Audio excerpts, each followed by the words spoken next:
SIR মামলায় supreme কোর্টে সওয়াল করে নজির গড়লেন রাজ্যের মুখ্যমন্ত্রী মমতা বন্দ্যোপাধ্যায়। দুধে আইনজীবীরা থাকতেও কেন নিজেই সওয়াল করলেন সুপ্রিম কোর্টে মমতা বন্দ্যোপাধ্যায়? কমিশনের বিরুদ্ধে সওয়াল করাই কি একমাত্র লক্ষ্য ছিল তৃণমূল সুপ্রিমোর, নাকি নেপথ্যে রয়েছে ভোটের রাজনৈতিক ছবি তৈরি করতেই সুপ্রিম কোর্টকে কি বেছে নিলেন মমতা? এই যে মামলায় আজকে এমন কোনো অন্তর্বর্তী নির্দেশ সুপ্রিম কোর্টের চিফ জাস্টিস এবং অন্য কোনো সহবিচারপতিরা দেননি, যেটাকে নিয়ে তৃণমূল সারাদিন খুব ভাঙিয়ে লাফালাফি করতে পারে। তৃণমূল করছে বটে, কিন্তু মমতা বন্দ্যোপাধ্যায়ের প্রেজেন্সটাকেই তৃণমূল সব থেকে বেশি করে দেখাচ্ছে, এবং এইখানেই উত্তরটা প্রশ্নের মধ্যে লুকিয়ে আছে। এমন কোনো কিছু আজকে মমতা বন্দ্যোপাধ্যায় সুপ্রিম কোর্ট থেকে নিয়ে আসতে পারেননি যেটা একটা বিরাট পুঁজি হতে পারে, কিন্তু যেটা তার যাওয়াটাই পুঁজি। এই যে তার প্রেজেন্স, তুমি দেখো প্রথমে একটা জমি তৈরি করা হলো, যে কেউ যদি মনে করেন যে মমতা হঠাৎ একদিন মাথায় রাত্রিবেলায় ভূত চাপলো আর তিনি চলে গেলেন সুপ্রিম কোর্টে, তাহলে তিনি কিন্তু ভুল ভাবছেন। আজকের এই সওয়াল জবাব পর্বটার সুযোগ নেওয়ার জন্য অনেক আগে থেকেই, অ্যাটলিস্ট আমার বিশ্লেষণ তাই, তিনি রেডি হচ্ছিলেন। তিনি 5-6টা চিঠি দিলেন দেশের মুখ্য নির্বাচন কমিশনারকে। তিনি জানতেন সেই সব চিঠিতে যা লেখা আছে তার উত্তর আসবে না, তিনি খুব ভালো করে জানতেন। তারপরে তিনি দেখা করার জন্য সুযোগ চাইলেন। সেখানে তিনি 1.5 ঘন্টা থাকার পর তিনি বললেন আমি বয়কট করে ওকে চলে এলাম। 1.5 ঘন্টাতে যদি আলোচনা না হয় তাহলে আর কত ঘন্টা লাগতে পারে, তাই তো? ফলে গ্রাউন্ড তৈরি হচ্ছিল ধীরে ধীরে। তার আগে তিনি জনতার ডায়াসে পাবলিক মিটিংগুলোতে বলেছেন যে এসআইআর এর কিছু জিনিস খুব খারাপ, অর্থাৎ এসআইআর খুব বাজে, এসআইআর খুব খারাপ। এইটা তিনি একটা পাবলিক ওপিনিয়ন তৈরি করার চেষ্টা করছিলেন। সেই ওপিনিয়নটার সঙ্গে সেই সব লোক সহমত হয়ে যাবেন যাদের এই চট্টোপাধ্যায় চ্যাটার্জি নামের বা বাবার নামে কুমার আছে, ছেলের নামে নেই, 2 ঘন্টা গিয়ে দাঁড়িয়ে মিলিটারির মতো লাইনে দাঁড়াতে হচ্ছে। এইভাবে যাদের দাঁড়াতে হচ্ছে তাদের ওইটা ভালো লাগবে। ফলে এই যে পলিটিক্স অফ অপটিক্স বা পলিটিক্স অফ থিয়েট্রিক্স, এটা তৈরি করার একটা গ্রাউন্ড তিনি তৈরি করছিলেন। তিনি আজকে সুপ্রিম কোর্টে এমন কিছুই এক্সট্রা বলেননি যেগুলো কপিল সিব্বল, শ্যাম দেওয়ান, তারপরে যারা তাদের পক্ষের যারা লয়ার রয়েছেন তারা বলতে পারবেন না। সবই সেই লয়াররা আগেই বলে ফেলেছেন বিভিন্ন মামলায়। এই একই জাতীয় মামলা তো হিয়ারিং আগেও হয়েছে। তাহলে তিনি গেলেন কেন? তিনি গেলেন একটাই কারণে, তার কারণ তিনি যেটা প্রতিষ্ঠা করতে চাইলেন, যে সমস্ত মানুষ শুনানিতে গিয়ে দাঁড়িয়ে সত্যিই হ্যারাস হচ্ছেন, সেটা সময়ের নিরিখে হোক বা সেটা বৃদ্ধাকে বাড়ি থেকে আনার ক্ষেত্রে হোক, তাদের মন জয় করতে এবং তাদের কাছে বার্তা দিলেন আমি তোমাদের লোক, তোমাদের হয়ে দেখো আমি কোর্টে গিয়েও লড়লাম। কি বললেন না বললেন হার্ডলি ম্যাটার্স, কিন্তু তিনি পৌঁছে গেলেন, দ্যাট ম্যাটার্স। রাজা ঠিক, রাজা তুমি যেটা বললে, আমি তোমার কথাটাকে উত্তরের সূত্র ধরে আমি যদি প্রশ্নটাকে এভাবে খাড়া করি, তাহলে দুধে আইনজীবীরা থাকা সত্ত্বেও তার পাশে মমতা বন্দ্যোপাধ্যায়ের সওয়াল করার কি তাহলে এটা একটা অন্যতম কারণ যে ওই পলিটিক্সের অপটিক্সটা তৈরি করা, ওই ক্রেডিবিলিটি ফ্যাক্টরটা সেই সমস্ত মানুষের কাছে পৌঁছে দেওয়া যারা এসআইআর এর হয়রানির যে কোনো রকমভাবেই শিকার হয়েছেন বলে তারা বারবার অভিযোগ করেছেন? হয়রানির শিকার যে একটা বড় অংশের মানুষ হয়েছেন সেই সংখ্যাটা তো খুব কম নয়। আরে তাদের মনটা যদি জয় করা যায় সুপ্রিম কোর্টে গেলে, তাহলে যাবেন না কেন? ব্যাপারটা হয়তো তিনি এরম ভাবে দেখেছেন। আর দ্বিতীয় কথা, এই যে হুজুর, মহামান্য হুজুর, আমি জাস্টিস পাচ্ছি না, বাংলাকে টার্গেট করা হচ্ছে, এই কথাটা কিন্তু কপিল সিব্বলদের পক্ষে বলা সম্ভব নয়। তারা প্রফেশনাল অ্যাডভোকেটস, তাদের পক্ষে বলা সম্ভব নয়। এটা একজন পলিটিশিয়ান, তার পক্ষেই বলা সম্ভব। তিনি তার এই মন্তব্য এবং এই যেগুলো ভেবে রেখেছিলেন, তার এই ওপিনিয়ন যেগুলো প্রত্যেকদিন ডায়াসে বলেন, সেইটা সুন্দর করে আজকে গিয়ে কোর্টে রেজিস্টার করিয়ে দিয়েলেন, যাতে আগামী সোমবারই এমন একটা দৃশ্যের পুনরাবৃত্তি হবে বলে মনে হচ্ছে। একদম, তিনি সোমবার দিন যাবেন কি না, একই চার্ম রোজ চলে না, একই মন্ত্র রোজ চলে না। আজকে যে হাইপটা তৈরি হয়েছিল, পরের দিনও সেই হাইপটাই তৈরি হবে এমন গ্যারান্টি কিন্তু দেওয়া যায় না। তিনি গেলেও যেতেই পারেন, এটা তো তার উপর ডিপেন্ড করছে। কিন্তু তার আগে এই মামলার প্রাসঙ্গিকতা কতটা থাকবে সেটা নিয়ে আইনজীবীরা কিন্তু এখন থেকেই কিছু সওয়াল অলরেডি খাড়া করে দিয়েছেন। তার কারণ তোমার শুনানি পর্বের যে পর্ব সেটাই তো চুকে যাচ্ছে 7ই ফেব্রুয়ারির মধ্যে, তারপর 9 তারিখে শুনানি। ফলে কমিশনকে সুপ্রিম কোর্ট যদি এটা বলতো যা হয়ে গেছে, আপনি লজিক্যাল ডিসক্রিপেন্সিতে ডাকাডাকি বন্ধ করে দিন, তাহলে it would be a big thing, বিরাট ব্যাপার হয়ে যেত। তাহলে সেটা একটা এমন জিনিস হতো যে সেটা নিয়ে একবারে হারে রেড়ে পড়ে যেত চারিদিকে। তৃণমূল তখন কি করতো আমি জানি না, হয়তো যাকে বলে সপ্তম স্বর্গে থাকতো।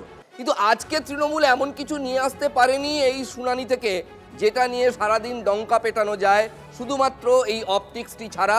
এবং দেখো আমি তোমাদের লোক, তোমাদের দুঃখের কথা আমি বলতে গেলাম, যেটা কপিল সিবাল, অভিষেক মনু সিংভিদের পক্ষে বলা সম্ভব নয়, বুঝতে পেরেছি। সেটা মমতা বন্দ্যোপাধ্যায় বলতে পারলেন। ধন্যবাদ রাজা। কথা বলছি আমাদের রাজা চট্টোপাধ্যায়ের সঙ্গে। এবং আজকে মমতা বন্দ্যোপাধ্যায় তিনি নিজে সওয়াল করেছেন এবং সেক্ষেত্রে আগামী শুনানি, আগামী সোমবার আবার শুনানি রয়েছে। তার আগে আজকের যেই ছবিটা দেখতে পাওয়া গিয়েছে সেটা সেই সমস্ত মানুষজন যারা দিনের পর দিন অভিযোগ করছিলেন যে তারা এসআইআর প্রক্রিয়ায় হয়রানির শিকার, তাদের কাছে একটা আমি তোমাদের পাশে আছি এমন একটা বার্তা হয়তো তৃণমূল সুপ্রিমো দিতে পেরেছে।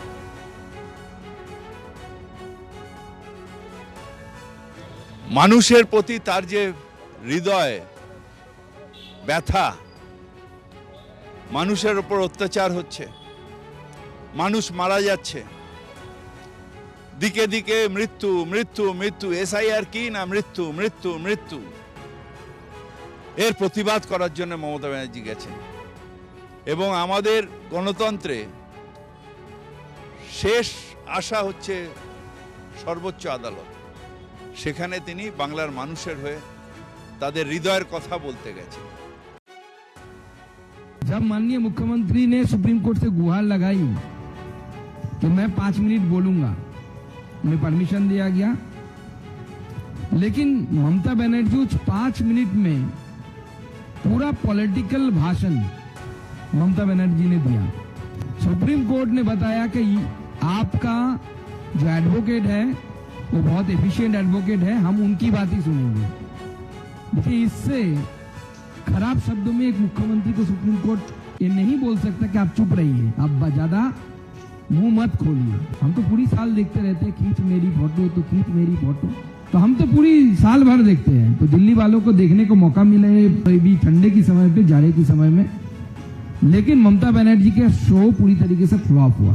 तो बंगाल में एक बहुत बड़ा सुपरस्टार हम मानते हैं उत्तम कुमार को, तो उनकी एक ही हिंदी फिल्म रही छोटी सी मुलाकात, वो फिल्म फ्लॉप रही किसी कारणवश। तो दीदी का भी ये छोटी सी मुलाकात दिल्ली आके फ्लॉप ही रहेगी और अभी तक फ्लॉप ही रहा है। উনি যা সওয়াল করছেন এগুলো কিছুই নতুন কিছু নয়, এগুলো ফ্যাক্ট বলছেন। এর সঙ্গে আইনের কি বৈধতা আছে না তা নিয়ে সওয়াল করছেন না, করতেও পারেন না। এগুলো করে সস্তা হাততালি পাওয়ার একটা প্রবণতা আছে তো এই দেশের রাজনীতিবিদদের, তারই একটা প্রবণতা, কিছু না। আসলে হচ্ছে যে মানুষ বুঝতে পারছেন যে আজকে তাদের এই হয়রানির জন্য দায়ী হচ্ছেন উনি। তার কারণ 2003 সালে পার্লামেন্টে তিনি দাঁড়িয়ে হইচই করে অসভ্যতা করে বললেন যে পশ্চিমবঙ্গ অনুপ্রবেশে পড়ে গেছে। এখন তিনি যে বিষ বৃক্ষটা রোপণ করেছেন তার ফলটা তো এখন দেখা যাচ্ছে। এখন বিজেপি সব জায়গায় ঘুষপিটিয়া বলে মানুষের মধ্যে, প্রান্তিক মানুষের মধ্যে একটা আতঙ্ক তৈরি করছেন। এটা বুঝতে পেরে উনি এখন এইসব অনেক নাটক, অনেক যা করেন সাধারণত তাই করছেন। কোনো বৈধ ভোটারের নাম বাদ যাক আমরা চাই না, জীবিতকে মৃত দেখানো হোক সেটাও চাই না। এসআইআর মামলার শুনানিতে এমন মন্তব্য সুপ্রিম কোর্টের প্রধান বিচারপতির। একই সঙ্গে নামের বানান সংক্রান্ত সমস্যার কথা উঠে এলো প্রধান বিচারপতির কথায়। শুনানিতে কেন তলব জানার অধিকার রয়েছে, আপনি একটা টিম দিন যারা কমিশনের ডেপুটেশনে কাজ করবে, নামের বানান ভুলের বিষয় দেখবে সেই টিম, পরামর্শ সুপ্রিম কোর্টের প্রধান বিচারপতির।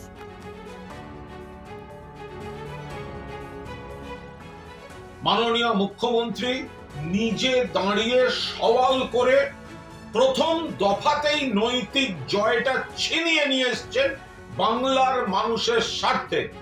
নির্বাচন কমিশন আজ কার্যত মমতা বন্দ্যোপাধ্যায় ঝড়ের মুখে লেজে গোবরে হয়েছে এবং প্রধান বিচারপতি মহামান্য সুপ্রিম কোর্টের তিনি যেভাবে নির্বাচন কমিশনকেও যে পর্যবেক্ষণ এবং নির্দেশ দিয়েছেন তা কার্যত মমতা বন্দ্যোপাধ্যায় এবং তৃণমূল কংগ্রেস বা রাজ্য সরকার যা যা অভিযোগ তুলেছেন সেগুলিতে মান্যতা দিয়েছে সুপ্রিম কোর্ট। এইরকম নেত্রী যদি সামনে থেকে দাঁড়িয়ে লিড করেন তাহলে তো প্রতিপক্ষ এমনিতেই প্রথমেই তারা অর্ধেক হেরে শুরু করে।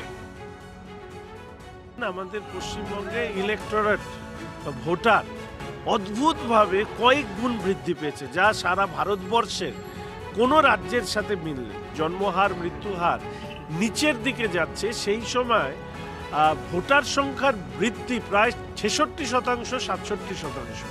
ফলে এই যে অসামঞ্জস্য রয়েছে এর পেছনে রয়েছে অনেকেই মনে করেন dead voter, infiltrator, shifted, double triple entry voter. ভবানীপুরেই উনি 35,000-এ জিতেছেন, 40,000 ভোটারের নাম কাটা গিয়েছে। কার গ্যারেন্টি, কে গ্যারেন্টি দিতে পারবে না যে এই 40,000 ভোটার না থাকলে ভবানীপুর উপনির্বাচনে কম্পার্টমেন্টাল মুখ্যমন্ত্রী হওয়ার জন্য যে জয়ী হয়েছিলেন সেখানেও উনি হেরে যেতেন।